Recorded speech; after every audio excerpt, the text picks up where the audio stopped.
Deux navires transportant les matières polluées récupérées sur la zone de naufrage du Grande America sont arrivés ce matin, un peu après 6 heures à La Rochelle.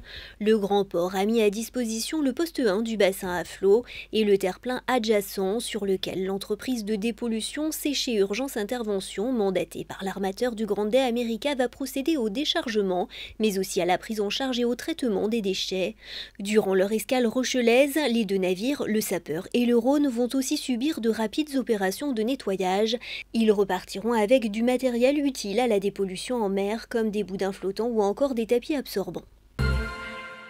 Mobilisation au Pays Basque aujourd'hui de l'association de parents d'élèves bilingues de l'enseignement public contre la redistribution des postes de basque dans le cadre de la carte scolaire.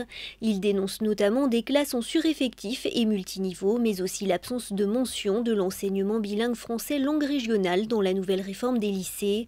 L'association compte mettre la pression sur l'inspecteur d'académie afin d'obtenir les moyens nécessaires.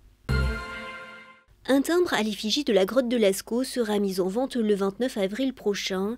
Il a été imprimé hier à Philapost, l'imprimerie nationale du timbre de Boulazac en Dordogne. Sur ce timbre, l'une des plus célèbres vues de la grotte préhistorique, à savoir l'un des taureaux de la Rotonde suivi par un cheval.